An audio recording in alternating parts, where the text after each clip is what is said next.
हाँ आ जाओ सारे साथी। माफ़ी चाहता हूँ, वॉइस वगैरह में थोड़ी सी प्रॉब्लम थी, अब आपकी वॉइस एकदम तैयार हो चुकी है ना। तो कम से कम कमेंट करके बता दिया करो कि सर आवाज़ वगैरह नहीं आ रही है। सर भी गुड इवनिंग सर जी। टीना शर्मा जी आपको भी गुड इवनिंग, राधे राधे, जय श्री कृष्णा। कैसे हो? पहले क्लास हुई थी थोड़ी बहुत है, अब आ गई वॉइस। आ जाओ सारे साथी।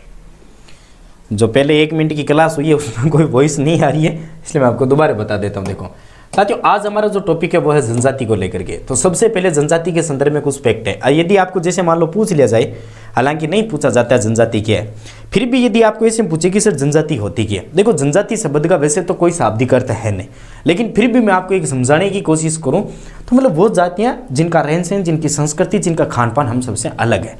जैसे हमारा रहन सहन अलग है, जनजातियों का अलग है, भीलों का अलग है, हमारा अलग है, वो सब किन की कैटेगरी में आती है? जनजाति की कैटेगरी में।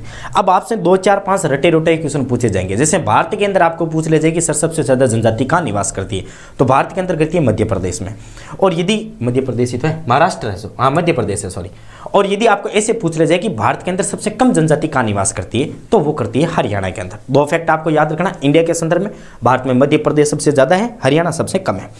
उसके बाद यदि 2011 का राजस्थान में आंकड़ा देखा जाए तो राजस्थान के अंदर सर्वाधिक जनसंख्या यदि जनजाति निवास करती थी वो था उदयपुर, और सबसे कम कौन सा था? बीकानेर था। तो ये 4 चीज़ आप अपने जहन के अंदर, अपने दिमाग के अंदर बिठा लेना, क्योंकि अक्सर इस प्रकार के फैक्ट है वो आरपीसी कहीं ना कहीं आपको उलझाने के अंदर पूछ सकती है।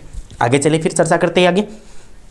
आगे मैं बात करूं तो यहां पर हमारा शब्द आया है,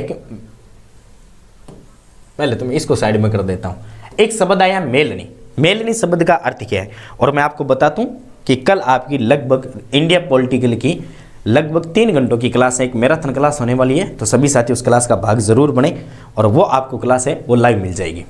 देखो बात करते हैं मेलनी। विवाह वाले घर पर 10-12 किलो मक्का दे दिया जाता है। कैसे गुरु जी? भाई आमतौर पर हम लोग क्या करते हैं, जैसे मान लो हमारे परिवार के अंदर कोई भी ऐसा परिवार हो जो सक्षम ना ही होता है शादी वादी करने के संदर्भ में, तो हम लोग क्या करते हैं, हम लोग उसको थोड़ा सा सहारा पहुंचाते हैं। जैसे भाई किसी हमारे समाज के अंदर किसी घर पे विवाह है, बेटी का विवाह, तो हम लोग कन्यादान करते हैं, कुछ राशि देते हैं, मान वगैरह भरवाते नहीं भरवाते। लेकिन जनजातियों में एक अलग चीज़ होती है, जनजातियों में एक प्रथा चलती है जिसको कहते हैं मेलनी। मेलनी प्रथा के अंदर साथियों क्या होता है, अब जैसे मान लो किसी के घर पर सर शेयर करके आऊँ, आजा टीना आजा। जनजातियों के अंदर क्या होता है, जैसे मान लो विवाह करना है तो विवाह वाले घर पर 10-15 किलो मक्का दे दिया जाता है। 10-15 किलो क्या दे दिया जाता है? मक्का। इस प्रक्रिया को मेलनी कहते। इसका एक ही अर्थ है, हम लोग बान वगैरह भरवाते, ये बान वगैरह ना भरवा करके कुछ मक्के की राशि है वो अनुदान में दे दिया करते हैं। आदिम जाति शोध संस्था ये इन्हीं की है। उदयपुर के अंदर इसकी स्थापना की गई थी। स्थापना करने वाले थे हमारे माणिक्यलाल वर्मा, और कब की थी? 1964 के अंदर इस संस्था की स्थापना की गई थी। आरपीसी ने बहुत बार पूछा है कि आदिम जाति शोध संस्था की स्थापना कहां पर हुई थी, तो उदयपुर के अंदर थी। ये संस्था कहां पर है? उदयपुर के अंदर है। संस्थापक कौन है? माणिक्यलाल वर्मा है। और संस्था की स्थापना कब की गई थी? 1964 के अंदर साथियों इस संस्था की स्थापना की गई थी। ये एक जनजाति के लिए संस्था है जो इनके देखरेख वगैरह का पूरा कार्य करती है, जैसे हम लोग हमारे समाज के अंदर बनाते हैं। आ जाओ, पहली जनजाति हम लोग पढ़ते हैं आज भील। भीलों के संदर्भ में अच्छे खासे क्वेश्चन पूछे जा सकते हैं। भील क्या है, भीलों की उत्पत्ति कैसे हुई थी, भील अधिकांश कहाँ निवास करते, भीलों की कैटेगरी कौन सी है। सुनील जी आज आए नहीं अभी तक, मेरे ख्याल से आ जाएंगे, कोई ना, आप आराम से पढ़ लो। देखो भील की यदि बात करते तो भील मध्य प्रदेश के बाद गुजरात के बाद महाराष्ट्र, गुजरात, मध्य प्रदेश, महाराष्ट्र, गुजरात, मध्य प्रदेश, उसके बाद राजस्थान। ठीक है, यहां पर सबसे ज्यादा आपको भील देखने को मिलेंगे। यदि भीलों को आपको क्रम वाइज इंडिया के अनुसार पूछ लिया जाए, यदि आप सेंटर की कोई भी वैकेंसी की तैयारी कर रहे हो तब आपसे ये पूछा जा सकता है। भील सबसे पहले महाराष्ट्र में रहते हैं, महाराष्ट्र के बाद गुजरात, गुजरात के बाद मध्य प्रदेश। अब यदि राजस्थान की बात करते हैं तो ये राजस्थान की सबसे बड़ी दूसरी जनजाति है। देखो जाति की तो मैं बात नहीं कर रहा हूं, मैं यहाँ बात कर रहा हूँ जनजाति की। यदि जनजाति की बात करते तो राजस्थान के अंदर यदि सबसे बड़ी दूसरी जनजाति है वो कौन सी है? जनगणना के आधार पर वो हमारी भील है। राजस्थान की सबसे प्राचीन जनजाति है, हाँ ये जनगणना में दूसरे नंबर पर बिल्कुल आती है। लेकिन यदि आदिम जनजाति की बात की जाए, जनजाति की बात कर रहा हूं, यदि सबसे पुरानी जनजाति की बात की जाए तब साथियों हमारा नाम आता है भील का। तो भील के संदर्भ में आप याद करना, भीलों का सबसे पहले जनसंख्या के आधार पर इसका सेकेंड नंबर आता है। और यदि पुरानी जनसंख्या की बात करते हैं तो पुरानी जनसंख्या में इनका नाम कौन सा आता है? फर्स्ट आता है। यानी सबसे पुराने हैं भील। और शायद आपने देखा होगा भील सेनापति पुंजा जी, मेवाड़ के संदर्भ में भी इनको बहुत बड़ा सम्मान दिया जाता था और आज भी मेवाड़ में इनको सम्मान दिया जाता है। चलो आगे चर्चा करते हैं। देखो भीलों के आराध्य देवता कौन से? शिव है, राम है, कालिका माता है, दुर्गा माता है, हनुमान जी है, गणेश जी है और शीतला माता। नहीं याद करो तो कर लेना, वरना छोड़ो। इनके कोई एक दो जो प्रमुख देवता है वो याद कर लेना। सागर शर्मा जी, हेलो सर जी। हाँ जी सागर जी, आपका स्वागत है आप सभी का। सागर जी कहीं वो हमारे एक गांव के अंदर प्रिंसिपल सर भी है सागर जी। न्यू सब्सक्राइबर सागर शर्मा, बहुत बहुत धन्यवाद सागर जी आपको सब्सक्राइब करने के लिए। साथ ही आप मुझे फॉलो कर सकते हो मेरे Insta page officially Sandeep sir Jaipur के नाम से, जहाँ बड़े बड़े आप चुटकुले रीलें वगैरह सुन सकते हो और जो भी क्लासें आती हैं उन सब के संदर्भ में आप आराम से वहाँ जान सकते हो। देखो मुख्य त्योहार की बात करते हैं तो इनका होली आता है। जादू टोनों और अंधविश्वास पर आज भी विश्वास रखती है। जादू टोने वगैरह जो कुछ भी है, जैसे मान लो बिल्ली यदि रास्ता काट रही है तो ये सब जादू टोने जैसे अंधविश्वास, जैसे आज भी इनके यहाँ पर पड़ता है कि जब ज़्यादा लड़कियाँ पैदा हो जाती है तो वगैरह वगैरह, जो कुछ भी जितने भी अंधविश्वास है आज भी ये भील जनजाति उस पर विश्वास करती है। मुख्य व्यवसाय जैसे मान लो आखेट है। आखेट का मतलब क्या होता है? शिकार करना। आखेट का मतलब होता है शिकार करना मुख्य व्यवसाय। लेकिन अब थोड़ा सा चेंज हो गए, आज इनका आखेट है वो कृषि। आज इनका जो आखेट है वो आखेट कृषि के अंदर परिवर्तन हो गया है। आज आखेट वगैरह नहीं खेला करते। आप सभी को पता है राजस्थान सरकार ने, इंडिया गवर्नमेंट ने स्पष्ट रूप से आखेट पर प्रतिबंध लगा दिए। तो अब लगभग भील है वो कृषि पर डिपेंड करने लगे। इनका रणघोष है फायरे फायरे। रणघोष का अर्थ क्या होता है? किसी को सचेत करना। बिल्कुल जी, राम राम सभी को। अरे सर मैं ही वो प्रिंसिपल, अरे सर मैं ही हूँ वो प्रिंसिपल। अच्छा ये बात है क्या? देखो चलो, पर अब छोड़ दी स्कूल, अब ऑनलाइन काम करने को मन कर रहा है। आप रख लोगे क्या पढ़ाने के लिए? सॉरी सागर जी, हमारा इतना बड़ा प्लेटफॉर्म नहीं है कि हम किसी को व्यवसाय दे सके। और आप यदि फर्स्ट ग्रेड की नौकरी छोड़ करके आज यदि हमारे पास आते हो तो ये हमारे लिए सबसे बड़ी सौभाग्य की बात है। और वो सागर जी है, उनको तो अभी तक ये भी पता नहीं है यूट्यूब वगैरह पे मैं पढ़ाता हूँ या नहीं पढ़ाता हूँ। उनको ये इतना ज़रूर पता है। नहीं तो ड्राइविंग टीचर ही रख लो। नहीं सागर जी, इतनी बड़ी हमारी औकात नहीं है कि हम लोग अपना पर्सनली कोई ड्राइविंग रखें, ऐसा कुछ नहीं है। मैं भी एक सामान्य परिवार से बिलोंग करता हूँ, मुझे पता है मैं अपनी ज़िंदगी कैसे बिता रहा हूँ। क्योंकि कोचिंगें छोड़ने के बाद एक 4 दीवारी के बंद कमरे के अंदर साथ में RS की SI की तैयारी करना, साथ में आप लोगों को पढ़ाना, साथ में यूट्यूब पे काम करना, मुझे पता है कितना कठिन है। क्योंकि आप एक हेला करते हो, मम्मी एक आवाज़ लगाते हो, मम्मी चाय, आपके चाय आती है। लेकिन मैं जो अभी 1 महीने से या गत 15 दिनों से जो ज़िंदगी जी रहा हूँ, भगवान करे वो ज़िंदगी आपकी आप ना जियो। घर से दूर एक अननोन लोकेशन के साथ 4 दीवारी के बंद कमरे में, मैं आप मानोगे नहीं, जब से मैंने यूट्यूब स्टार्ट किया आज मेरे को लगभग 10 दिन हो गए। 10 दिनों के अंदर जिस रूम से मैं रहता हूँ, जिस घर के अंदर मैं रहता हूँ, मैंने वो घर अभी तक पार नहीं किया। 10 दिन हो गए। ओनली फॉर जब मुझे ज़रूरत पड़ती है तब मैं इस स्टूडियो से बाहर निकलता हूँ। बाकी मैं कभी अपनी लाइफ के लिए एक छोटा सा वीडियो ज़रूर जुड़ाऊँगा कि आखिर लाइफ क्या होती है। तो बेटा ज़िंदगी जीना सरल नहीं है। पढ़ लो, लिख लो, नौकरी लग जाओ, अपना भविष्य बना लो। क्योंकि कहीं लाख रुपए मंथली के कमाने वाला है जो टीचर है, आज वो अपनी ऐसी ज़िंदगी जी रहे हैं। ठीक है, कोई बात नहीं है। क्या हुआ सर आप आज? अरे कुछ नहीं, वापस मैं खुश हूँ अपनी लाइफ से। हकीकत बताऊँ तो मैं खुश हूँ अपनी इस अलोन लाइफ से। तैयारी हो रही है खुद की, मैं RS की SI की तैयारी कर रहा हूँ, आप लोगों को पढ़ा रहा हूँ, ठीक है ना।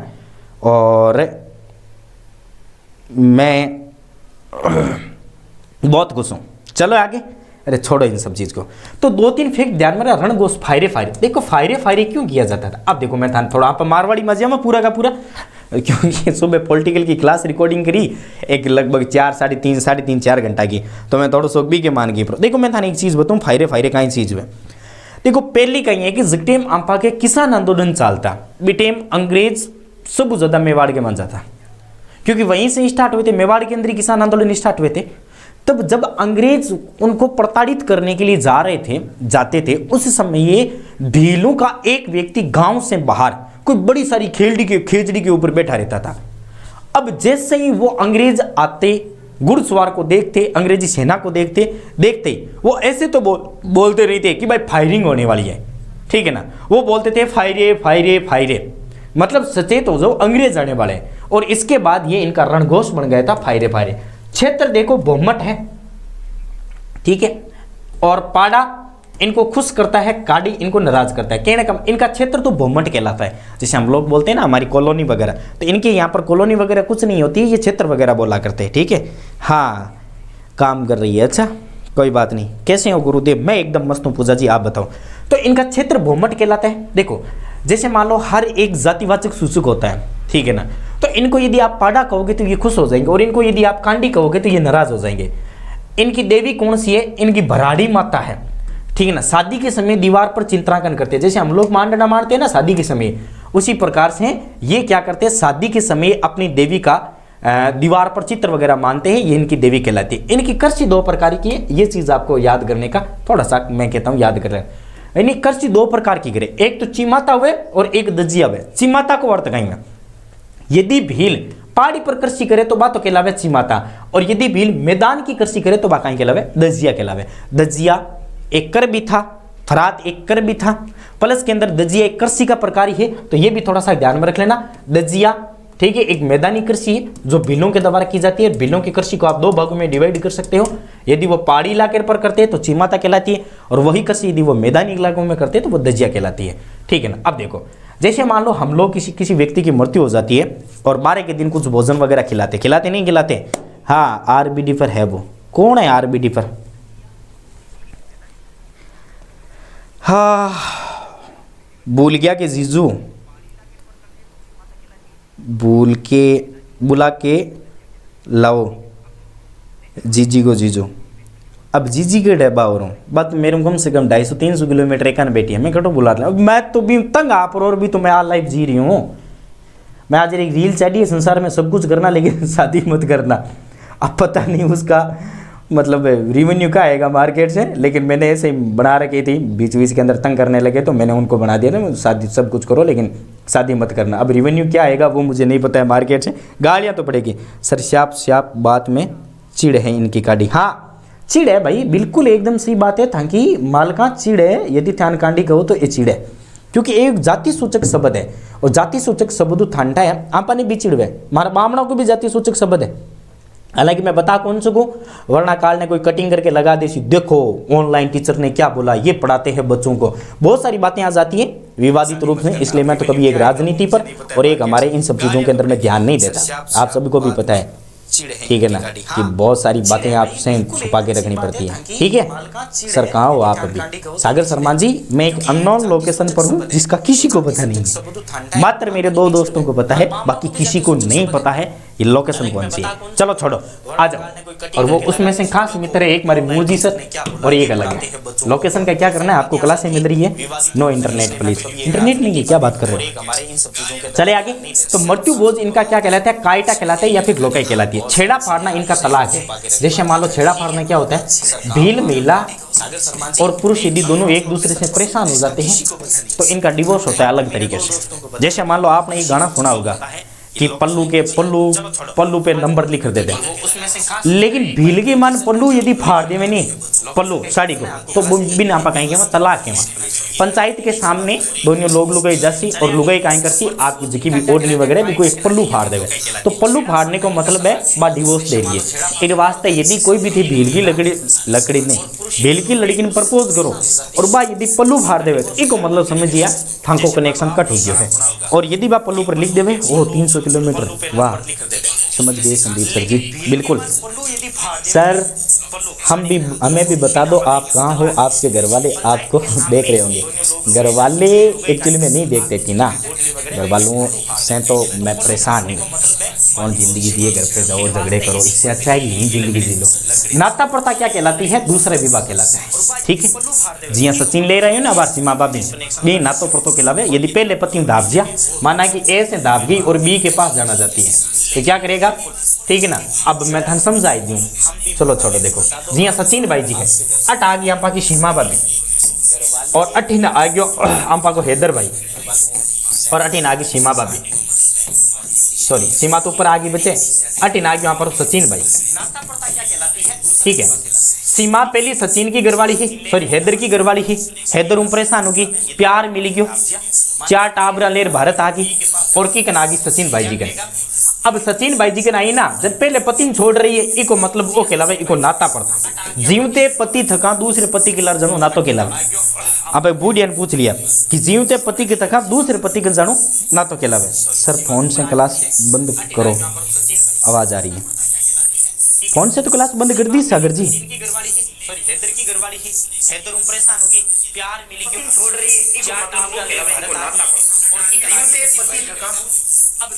ऐसे कैसे हो रहा है आज? सर मैं भी, क्या हो रहा है आज? कुछ अलग ही सिस्टम हो रहा है ना सर। मैं भी फ्री, फिर अरे चलो झगड़ा राशि क्या होती है? अब जैसे मान लो भाई हैदर भाई बोलेंगे सचिन को कि यार देख मैं कम से कम इन 8-10 साल रखी हूँ, मैं पर 15-20 लाख रुपया खर्चो भी लगायो और तू इन लेर भागियो, मैं तो ब्याज ही को नहीं वसूलियो। हालांकि 4-5 बच्चे लाई, हैदर भाई मेहनत करी, 4-5 सिंगल टाबर भी हो गया। सचिन भाई की देख भाई तेरे 20 लाख रुपया लग गया, लेकिन 20 लाख को नहीं, मैं तन कुछ राशि दे दूँ, तो वो कहलाती है झगड़ा राशि, जो प्रथम पति को दूसरा पति देता है। वधु मूल्य नौतारा कहलाता है। वधु मूल्य मतलब क्या होता है? जैसे मान लो वधु के पैसे देने हैं, दहेज प्रथा उल्टी होती है। सर आप फैमिली वाले हो परेशान हमको, सर किस किस की क्लास लेता हूँ? मैं इंडिया जी के राजस्थान जी के दोनों लेता हूँ भाई सागर जी। और कल आपको पॉलिटिकल है वो पूरी की पूरी मिल जाएगी, वहाँ जाकर के देख लेना। कल सुबह शेड्यूल लग जाएगा आपका, लगभग मेरे ख्याल से 10 बजे से लेकर के 10, 11, 12 लगभग 12:45-1 बजे तक 2.5-3 घंटे कंटिन्यू क्लास चलेगी। तो आप सब्सक्राइब कर लेना, प्लस के अंदर चैनल को भी फॉलो कर लेना। वधु मूल्य का मतलब होता है जैसे मान लो कोई लड़की लेकर के आ रहे हो, आप लड़की को कुछ पैसे दे रहे हो लड़की वाले को, वो कहलाता है आपका वधु मूल्य। दहेज की उल्टी प्रथा होती है। आराध्य देवता इनके केसरी नाथ जी है, ध्यान में रख लेना। राणा पुंजा पुरस्कार, ये भिल्लों के उत्थान के लिए। देखो जैसे मान लो हमारे समाज के अंदर बहुत सारे पुरस्कार चलते हैं, तो इनका भी एक पुरस्कार चलता है, ठीक है ना, राणा पुंजा पुरस्कार। राणा पुंजा का मतलब क्या होता है? मतलब जैसे भिल्लों के उत्थान के लिए, मतलब ये आगे पढ़े, शिक्षा ले, अभिरुचि के अंदर भाग ले, अपनी अभिरुचि को पेश करे, ठीक है ना, हर क्षेत्र के अंदर अव्वल हो, इसलिए एक संस्था की स्थापना की गई है राणा पुंजा। ये वही राणा पुंजा है जो महाराणा प्रताप का भील सेनापति था, तो महाराणा प्रताप के भील सेनापति के नाम पर राणा पुंजा पुरस्कार है वो रखा गया था। तो 2-3 बातें प्यारे मित्रों थोड़ी सी ध्यान में रख लेना। छेड़ा फाड़ना वगैरह मुझे पता है आप सबको आता है, मैं ज़्यादा टाइम वेस्ट नहीं करूंगा, और ऐसे क्वेश्चन शायद नॉर्मल बने तो बन जाए, बाकी मेरे ख्याल से हेवी क्वेश्चन ऐसे नहीं बनते। देखो राजस्व संघ, ठीक है ना, राजस्व संघ की स्थापना भीलों के लिए की गई है। ये संघ क्या होता है? अब जैसे मान लो भील कृषि वगैरह करते हैं, तो राजस्थान सरकार के द्वारा इनके लिए एक अलग संघ बनाया गया, राजस्व संघ। ये आरपीसी ने पूछा था। सर आवाज़ आ रही है, कुछ शाप नहीं सुनाई दे रहा है। सर जी के एक लड़का है टीना साहब जी, बताओ सर शादी हो गई क्या? कल्पना जी शादी हो गई क्या? ये आपको दुखी चेहरा समझ में नहीं आ रहा है क्या? इस चेहरे से आपको कुछ प्रतीत नहीं होता है क्या कि शादी हुई है या फिर नहीं हुई है? हैं? जीजू मैं लड़का हूँ। अच्छा कोई बात को टीना तेरे को लड़का बोले है। अरे छोड़ो रे थे क्लास में ध्यान दे लो या काई करो, थारा कमेंट पढ़ने को मतलब है अपने आप ने ए भगवान थोड़ा पढ़ लियो। नहीं मेरी शादी तो हुई को नहीं हुई थे, फिर नहीं फिरता रहोगा, ठीक है नहीं किस्मत आलो देर जातो रे लो थे बैठा रोला। चलो देखो राजस्थान क्या होता है? राजस्थान सरकार के द्वारा एक संघ की स्थापना की गई थी भीलों के लिए। ये क्या करेगा? जैसे मान लो भील है कृषि वगैरह करते हैं, उपज बढ़िया हुई है या फिर नहीं हुई है, तो बढ़िया उपज के लिए उनको उपज के लिए लाभ दिलाने के लिए राजस्व संघ की स्थापना की गई थी, ठीक है ना। एक है ओढ़निया ताराबाती। अब ओढ़निया में दिए ताराबाती होगी, केसर बाती होगी, ठीक है ना, एक लेर बट होगी, जवार बात होगी, ये सारी की सारी ओढ़निया है जो कि भील लुगाया पेरियाग्रह जी यहाँ पाली पेरियाग्रह ना है। चलो वाद यंत्र, ठीक ना, कुंडी मत खड़काओ राजा सीधे अंदर हो। अब यदि राजा कुंडी बिना खड़काए सीधे चले गया और किसी ने पकड़ लिया, पकड़े गए, तो क्या होगा? उनका मादल बजेगा, मादल बजेगा, ठीक है ना, तो साथ में ढोल भी बजेंगे, ढोल तो पीटेंगे ही पीटेंगे। और यदि किसी लड़की को पता चल गया आसपास की लुगे की, तो वो क्या करेगी? घुंघरू बजाएगी। अब कोई अमात अमात को पता चल गया तो वो उसका नगाड़ा बजाएगा। और यदि बच्चों को पता चल गया तो वो ताली पीटेंगे, थाली पीटेंगे, ढोलक भी बजेगी। और फिर देखो प्यारी प्यारी आवाज आती है, क्योंकि ऐसी स्थिति में बेचारा रो भी नहीं सकता, तो वो बांसुरी की तरह एकदम मीठा मीठा रोएगा करके, क्योंकि पकड़ा गया ना, कुंडी मत खड़काओ राजा सीधे अंदर आओ। और उसके बाद रनाई और मंजीरा, ये सारे के सारे इनके क्या कहलाते हैं, वाद्य यंत्र कहलाते हैं। आपको याद केवल इतना ही करना है कि कुंडी मत खड़काओ राजा, कुंडी, मांदड़, ढोल, घुंघरू, नगाड़ो, थाली, ढोलक और बांसुरी, ये सारा का सारा बिला का कहीं है वाद्य यंत्र है। कुंडी मत खड़काओ राजा सीधे अंदर आओ। यदि राजा जी पकड़े गए तो राजा जी के मोर बोलेंगे, नगाड़े बोलेंगे, थालियां बजेगी, ताड़ी पड़ेगी और मीठी मीठी बांसुरी सी आवाज आएगी। अब इनके प्रमुख जो जैसे मान लो इनकी शब्दावलियां हैं वो बहुत बार पूछी जाती है, तो शब्दावलियां देख लो। जैसे खोइतू, अभी यदि मैं खोइतू की बात करूं तो पुरुषों की लंगोटी होती है। पुरुष काई करे कमर पर एक लंगोटी बांधी जाती है, वो उनकी खोइतू कहलाती है। कच्छाबू महिलाओं को गाग रोवे जो घुटना तक वे करे। एक जिया मान लो एक घुटना है, मैं तान समझा दूं, एक घुटना है। एक तो जिया मान लो आपा की संस्कृति के माने जहाँ राजपूती ड्रेस वगैरह पहरे तो पूरो को पूरो अठ है, यानी पूरे के पूरी जिया कोई शादी वादी है तो पूरी टेंट को गुजरो बुआ आती जाए। और एक यागरे शॉर्ट पेरिया करे बे काई करे अथे अठ तक। आजकल जगह टिंगर पेंट कौन पेरिया करेगे, बस बत्ती ते घुटना तक पेरिया करे गागरो बिन कहे कच्छाबू। अटक ओदना ए आंकी गोत्र या करे जी आंपा की वे ना तापरो काई में आंको घर कहलाया करे। कू काई में घरों का समय कहलाता है। एक कू वे एक वे किक्का, किक्के को मतलब जिया थे यहाँ को ना थार बाबू ने कि मेरे बाबू ने खाना खाया कि नहीं। सर आप कहाँ से हो, लाइव हो प्लीज टेल मी। मैं हूँ जयपुर से लाइव आ रहा हूँ, ना प्रॉपर जयपुर हूँ ना जयपुर के अंदर हूँ, एक ऐसी जगह पर हूँ जो ना तो जयपुर में आती है और ना सीकर के अंदर आती है। ठीक है, अब चलो आगे देखो। कू की यदि बात करूं तो घरों का समूह कहलाता है। एक कहलाता है किक्का, जैसे आप बोलते हैं कि मेरे बाबू ने खाना खाया कि नहीं खाया। अब आजकल तो आपसे बाबू के जब 90 किलो का बाहर पेट निकला वो आपके लिए वो बाबू है, लेकिन पहले बाबू कहते थे छोटे बच्चे को। बिल्लों के अंदर आज भी छोटे बच्चे को क्या कहा जाता है, कू कहा जाता है। ठीक है, पाल गाँव का समय कहलाता है, फला मोहल्ला या फिर झोंपड़ी कहलाती है। पाल भी क्या कहलाता है, गायों का मुखिया कहलाता है। और गेमती क्या कहलाती है, कई गांवों का मुखिया कहलाता है जो झगड़ों को समाधान करता है। इंपॉर्टेंट फैक्ट आता है देखो, टापरा गरकू तो थान याद जो पाल कहीं कहलावे, पाल को मतलब हुए एक गांव को समूह, गांव का समय कहलाता है। फला क्या कहलाता है, इनका मोहल्ला कहलाते हैं। आप अगर जहाँ सोसाइटी वगैरह का ना सर नहीं खाया क्या, चलो पाल भी कहीं कहलावे, गांव का मुख्य कहलाता है। जैसे पाल है तो पाल का मुख्य क्या कहलाएगा, पाल भी कहलाएगा। अब जैसे गेमती क्या कहलाता है, कई गांव का समय कहलाता है। ठीक है ना, कई गांव का मुखिया कहलाता है। जैसे बहुत सारे गांव हो गए तो बहुत सारे गांव का मुख्य गेमती कहलाएगा और गेमती का ही अंतिम निर्णय गेमती का ही माना जाता है। सर्वे मान्य मत है वो गेमती का ही कहलाएगा। तो ये शब्द है वो किन के, भील जनजाति के। तो टाबरू ध्यान में रख लिया, पाल किन के वे, फला किन के वे, पाल भी किन के वे। ठीक है, और गेमती किन के वे, गेमती रट लिया, बहुत बार पूछे लो। गेमती को मतलब है कई गाँव का समूह है जो क्या करते हैं, झगड़ों का समाधान कहलाता है। महुआ इनका पवित्र वृक्ष है। और मैं आपको बता दूं सर वॉइस ऐसे क्यों आ रही है, अभी भी वॉइस में कोई दिक्कत आ रही है।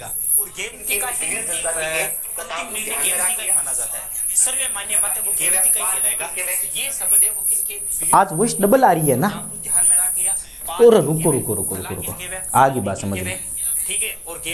हेलो, अब गोना वे डबल। ठीक है, अब नहीं आएगी डबल।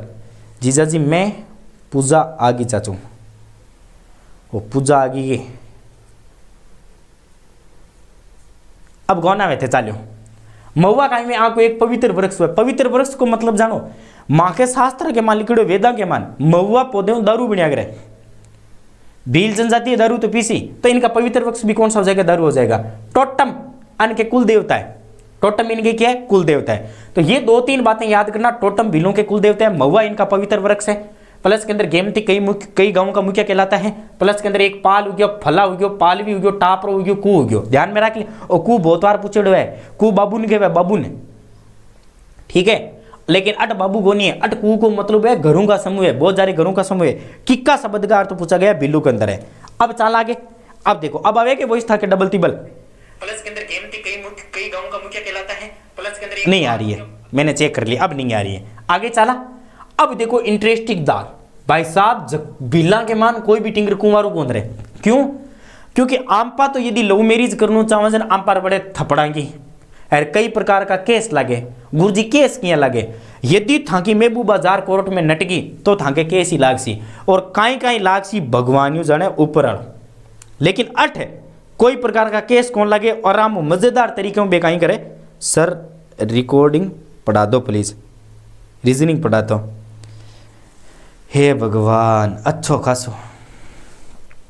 सागर जी, मैं आपसे नम्र निवेदन करता हूं कि कृपया ऐसे सब्जेक्ट का नाम ना ले। सर मेरे को आपकी लैंग्वेज समझ में नहीं आ रही है। बहुत बढ़िया बात है टीना जी, नहीं आ रही है तो अब जो लैंग्वेज है, अब मुझे ये नहीं पता कि आपको लैंग्वेज समझ में आ रही है नहीं आ रही है, बट मैंने अभी बूस्टर एकेडमी पे 7,500 बच्चों को आरएस का बेस निकाला था। कभी किसी ने नहीं बोला कि सर आपकी लैंग्वेज समझ में नहीं आ रही है। अब क्या पता आ सकता है नहीं आ सकता है, छोड़ो, आ जाओ। देखो इनके विवाह बड़े शानदार होते हैं। जैसे गुरु जी देखो, एक तो होता है हठ विवाह। हठ विवाह यदि मान लो हठ का मतलब होता है जिद करना। हठ शब्द का मारवाड़ी के अंदर तो अर्थ होता है राजस्थानी में जिद करना, ठीक है, जिद करता है। अब यदि मान लो लड़का लड़की दोनों राजी है और शादी करना चाहता है, लड़का लड़की दोनों राजी है, शादी करना चाहते हैं, तो दोनों भाग करके शादी कर लेते हैं, तो वो तो कहलाता है हठ विवाह। एक नंबर यहां से बेड़ा पार हो गया तो बढ़िया बात है, वरना 2 नंबर आ जाता है आपके सेवा विवाह। सेवा विवाह के अंदर क्या करेगा, लड़की का पिता एक वैकेंसी निकालेगा कि भाई मेरी लड़की है, कोई शादी करना चाहता है तो आप पहले सेवा करो, उसके बाद शादी। वो अपने घर पर रखता है। रामैया वस्तावैया, किसी ने मूवी देखी होगी तो आपको पता होगा। रामैया वस्तावैया के अंदर मैं तो सर से भी अलग बोलू हूँ, हठ विवाह में किया था। आर्यन कुमार जी हठ विवाह थे करियोगे, अब मन बताओ थाकी जिंदगी की है। हठ विवाह करियो तो अब थाकी जिंदगी की है, कमेंट कर जरूर बता दियो ताकि आने वाले बच्चे हठ विवाह ना करें। ठीक है सर, मेरी वाली भी कह रही है कि भाग के शादी करने की, वो कैसे जीजो। देखो आप वाली भाग के शादी की बोल रही है तो तुरंत शादी कर लो और अपना घर बसा लो, क्योंकि वैसे भी राजस्थान की लिंगानुपात कम हो रही है। चलो देखो हरण विवाह क्या होता है, देखो ये मैं बताता हूँ सेवा विवाह क्या होता है। अब पहली कंडीशन के अंदर यदि लड़के लड़की का नाका लग गया तो बढ़िया बात है। अब दूसरी कंडीशन के अंदर पिता क्या करेगा, एक ऑफर निकालेगा, जॉब निकालेगा, मेरे घर पे आओ काम करो, यदि आप मेरी लड़की को कमा करके खिला सकते हो तो ही मैं शादी करूंगा। लड़के को रखेगा, काम करवाएगा, पसंद आ गया तो उसकी शादी कर देगा। हो सकता है लड़के और लड़की की सेटिंग हो पहले से, तो लड़का फायदा उठा सकता है। उसके बाद हरण विवाह, 3 नंबर से भी काम नहीं चला तो फिर उसको रावण बनना पड़ता है। यदि 2 नंबर अनगे से भी काम नहीं चला तो फिर वो 3 नंबर अपना रुद्र रूप अपनाएगा और उसका लड़की का क्या कर लेगा, हरण कर लेगा। तो लड़की का अपहरण करके वो शादी कर लेते हैं, अपहरण करके शादी करता है, ठीक है। उसके बाद परिवीक्षी विवाह, लड़के की वीरता देखा जाता है। यदि ये भी चीज ना हो, 4 नंबर कहता है कि आजा मैं कुछ भी कर सकता हूं आपकी लड़की के लिए, तो बोलेगा लड़। वो उसकी वीरता को देखेगा और वीरता दे करके शादी कर देगा। फिर भी अड़ंगा नहीं लगा, सेठ बैठा, तो 5 नंबर प्रक्रिया है। एक त्योहार लगता है जिसको कहते हैं भंगोरिया त्योहार। ये ओनली फॉर भील जाति में लगता है। भंगोरिया में लड़का और लड़की दोनों मिलेंगे, एक दूसरे को पसंद करेंगे, ठीक है। अब एक दूसरे को पसंद आ गई तो दोनों हाथ में हाथ मिला करके चले जाएंगे और शादी कर लेंगे। ये एक मात्र यदि कहा जाए तो भीलों का स्वयंवर है। यहां पर लड़का लड़की को चूज करता है, लड़की लड़के को चूज करती है, शादी करके दोनों अपना घर बसा लेते हैं, फिर नन्हे मुन्ने बच्चे पैदा करके अपने वंश को आगे बढ़ाते हैं। 6 नंबर हाथी वेड़ो, वृक्ष को साक्षी मानकर, कोई अग्नि को साक्षी मानता है, कोई पानी को साक्षी मानता है, और बिल्लों में अलग ही प्रक्रिया है। बिल्लों के अंदर लड़का लड़की क्या करेगी, लड़का और लड़की क्या करेंगे, वृक्ष को साक्षी मानेंगे कि डार्लिंग देख तेरा जानू आज इस वृक्ष को साक्षी मान करके तेरे साथ 7 जन्म साथ रहने का वचन देता है और तेरे से शादी कर रहा है। कितना मस्त अड़ंगा है, कठिन कट लागो कहीं कहीं ना लगो। 6 प्रकार की विवाह में कहीं ना कहीं तो इनकी शादी हो जाती है। और एक हमारे शादी ना हो तो फिर बिहार वाली बस पकड़नी पड़ती है। लेकिन भील जनजाति बढ़िया है भाई साहब। तो ये थी प्रमुख रूप से भीलों की बातें। अगली जनजाति के अंदर आ जाओ, मीणा जनजाति। मीणा, देखो मीणा शब्द की भी रीट में पूछा गया था, मीणा शब्द का शाब्दिक अर्थ क्या होता है। मीणा शब्द एक्चुअली में बना है मीन या फिर मछली से। इनका कहना है कि मीन शब्द है वो भगवान विष्णु के लिए, भगवान विष्णु का एक अवतार था मीन अवतार, ठीक है ना। अरे सर डट जाओ, आंटी बैठी है साइड में तो आंटी को तो इसमें डटने वाली क्या बात है सागर जी, उनको सुनाओ बातें, हमारी कल्चर पढ़ाओ उनको ताकि आपकी शादी कर दे टाइम से। सागर जी समझा करो। उत्पत्ति भगवान विष्णु के मत्स्य अवतार से मानी जाती है, यानी भगवान विष्णु का जो मत्स्य अवतार था, मीणाओं का कहना है कि हमारी जो उत्पत्ति हुई है वो मत्स्य अवतार से हुई है। मत्स्य अवतार मतलब मीन या फिर मछली का अवतार माना जाता है। ये राजस्थान की सबसे बड़ी जनजाति है। देखो फर्स्ट नंबर पर यदि जनसंख्या की दृष्टि से देखा जाए तो राजस्थान की सबसे बड़ी जनजाति कौन सी आ जाएगी, हमारे मीणा आ जाएगी। नंबर एक बात आप याद में रख लेना। लेकिन राजस्थान में सर्वाधिक ये इनका यदि कहीं पर भी निवास है तो वह है जयपुर के अंदर। अब मैं यहां पर आपको समझा देता हूं कि सर ये जयपुर में क्यों रहते हैं। देखो जयपुर के अंदर एक शासन आया था कछवा वंश का। कछवाओं से पहले जयपुर के अंदर शासन था मीणाओं का। किनका था? मीणाओं का, ठीक है ना।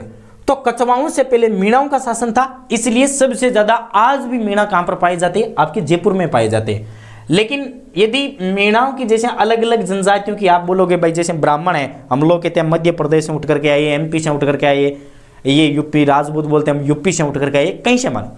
मीणाओं का कहना है कि हम तो यहीं जन्मे थे, यहीं रहेंगे, तो इनका मूल स्थान कौन सा माना जाता है? राजस्थान माना जाता है, ठीक है ना। जयपुर शासकों का राज तिलक, मीणाओं के बाद जो कछवा वंश के शासक आए थे उनका राज तिलक भी कौन किया करते थे? मीणा किया करते थे। जनसंख्या की दृष्टि से ये राजस्थान में फर्स्ट स्थान पर आती है। राजस्थान में जनसंख्या की दृष्टि से 1 नंबर पर मीणा आती है, 2 नंबर पर भील आती है, 3 नंबर पर ग्रास्य आती है, ठीक है। इनका जो सबसे पुराना ग्रंथ है वो है मीन पुराण। कौन सा है? मीन पुराण। अब मीन पुराण ग्रंथ के अंदर कौन सी बातें लिखी हुई है? देखो रचना इसकी किसने की थी? एक मुनि थे मगन सागर जी। मगन सागर ने इनके मीन पुराण की रचना की थी। और यहां से सर आप बहुत मस्त पढ़ा रहे हो, बहुत बहुत धन्यवाद सागर जी आपका। मीन पुराण के अंदर इन्होंने रचना की, मुनि सागर ने रचना की थी। इन्होंने कहा था कि मीणाओं की टोटल गोत्र तो 5200 है। टोटल गोत्र कितनी है? 5200 है। वहीं पर यदि मत्स्य अवतार का आपसे पूछ लिया जाए कि मीणाओं का मत्स्य अवतार के लिए एविडेंस आपसे पूछ लिया जाए कि किस बात के अंदर इसका साक्ष्य है, तो मीणाओं का जो पुराना सबसे इंपॉर्टेंट ग्रंथ है मीन पुराण, उसके अंदर लिखा गया है, जो मगन सागर ने लिखा था। और मगन सागर ने स्पष्ट कहा था कि भाई हम लोग मत्स्य अवतार से पैदा हुए हैं। लेकिन एक देखो हमारे यहां पर 2 प्रकार के जो एविडेंस बहुत ज्यादा माने जाते हैं, एक तो भट्टों के, एक चारणों के। एक भट्टों के, एक चारणों के। भट्टों के जितने भी ग्रंथ हैं उनके अनुसार ये 3 भागों में डिवाइड है। 12 तो पाल है, 32 तड़ और 80 गोत्र के अंदर डिवाइड हो रखे टोटल मिलाकर के मीणा। अब आपको इसमें क्या याद रखना है? मीणाओं का सबसे जो इंपॉर्टेंट ग्रंथ है वो कौन सा है? मीना पुराण है, जिसकी रचना मुनि सागर ने की थी। और मीन पुराण के अंदर इनकी 5200 गोत्र मानी जाती है। बस इससे ज्यादा आपको याद नहीं करना है। आगे बात करते हैं। कल आपकी पॉलिटिकल की क्लास आने वाली है सुबह 10 बजे, तो सभी साथी जाकर की क्लास को देख लेना। 3 घंटों की क्लास है, बहुत ही शानदार तरीके से मैंने आरएस लेवल में पढ़ा रखा है। पूरा दिन मैं वही रिकॉर्डिंग कर रहा था। मूल निवास, ठीक है। अब इनका पूछ लिया जाए कि मूल निवास कहाँ है? अजमेर के अंदर एक क्षेत्र पड़ता है काली खोई। काली खोई से मीणाओं की उत्पत्ति मानी जाती है, यानी सबसे ज्यादा सबसे पहले मीणा यहीं पर मीणाओं ने जन्म लिया था और यहीं सबसे ज्यादा आपके मीणा पाए जाते थे पहले, ठीक है ना। अब देखो, लेकिन टोड के अनुसार अजमेर और आगरा के बीच है वो मीणा सबसे ज्यादा निवास करते हैं। तो 2-3 फैक्ट है वो थोड़ा सा याद कर लेना। सुबह 10 बजे, हाँ बिल्कुल पूजा जी, सुबह 10 बजे। मीणाओं के 2 वर्ग है, एक तो चौकीदार मीणा है और एक आपके कौन से हो जाएंगे? चौकीदार मीणा। अब चौकीदार मीणा कौन से है ये बात मैं आपको थोड़ी सी समझा देता हूं, आपके जीवन में काम आएगी। चौकीदार मीणा देखो, अभी हमने चर्चा की थी कि जब जयपुर के अंदर कछवा वंश था तो कछवा वंश से पहले मीणाओं का अधिकार था या नहीं था? अभी हमने चर्चा की है कि चौकीदार मतलब जयपुर के अंदर कछवाओं का अधिकार था। जयपुर के अंदर पहले मीणाओं का अधिकार था। मीणाओं को हटा करके कछवाओं ने अधिकार कर लिया था। तब मीणाओं ने कहा हम कहाँ जाए? तब जयपुर के कछवा शासकों ने कहा था कि भाई आप शानदार नौकरी करते हो, इसलिए आप यहाँ पर नौकरी कर लो। और इनको एक नौकरी दी थी चौकीदारी की, किले वगैरह की चौकीदारी की नौकरी दी थी। जैसे इनके भंडार वगैरह उनकी चौकीदारी की नौकरी दी थी। कुछ मीणाओं ने तो चौकीदारी की और कुछ मीणाओं ने कृषि की थी, उनको कहते हैं जागीरदार। क्या कहते हैं? जागीरदार। तो यहां से जैसे ही इनका शासन खत्म हुआ जयपुर से, मीणाओं की कैटेगरी 2 भागों में डिवाइड हो गई थी। अब चौकीदारी के संदर्भ के अंदर आपको 2-3 बातें पूछी जाएगी। चौकीदारी मीणा क्या है? तो चौकीदारी का काम करते थे। जब से कछवा शासक आया था मीणा चौकीदारी का मीणा ने काम स्टार्ट कर दिया था। अब चौकीदारी उसमें सरकारी नौकरी थी राजा महाराजा के पास, सरकारी नौकरी वाला हमेशा उच्च कहलाता है, तो ये उच्च वर्ग के थे। नया वासी मीणा यानी इनको बोला जाता है कि नए मीणा है, ठीक है। उसके बाद निवास स्थान जयपुर, इंपॉर्टेंट याद रखना। अब जयपुर के आसपास का जयपुर, दौसा, अजमेर, करौली, सावे मधुपुर, सीकर और झुंझुनू, यहां पर आपको चौकीदारी मीणा मिलेंगे। अब जो बाकी बचे थे उन्होंने कहा नहीं भाई, हम इनकी नौकरी नहीं करेंगे, हम लोग करेंगे काम। नाइट में देख गुरु जी, कोई बात नहीं, हम लोग करेंगे काम, और काम करेंगे कृषि का। तो कृषि का काम करने वाले कौन से कहलाने लगे थे? जमींदार मीणा कहलाने लगे थे। जमींदार यहाँ ये उठ करके चले गए थे कहां पर? भीलों के पास, उदयपुर, हाड़ौती, डूंगरपुर, बांसवाड़ा और चित्तौड़गढ़। यहां से जाकर के, जयपुर से जाकर के वो वहां पर निवास करने लग गए थे। तो आज की क्लास में हम इतनी चर्चा करेंगे, बाकी चर्चा करेंगे कल। तब तक के लिए सभी साथियों को जय हिंद, जय भारत। क्लास को लाइक, शेयर और सब्सक्राइब जरूर करना, और सुबह 10 बजे वाली क्लास जरूर देखना, क्योंकि उस क्लास के अंतर्गत आपको बहुत सारी पॉलिटिकल की बहुत सारी बातें बताई जाएगी।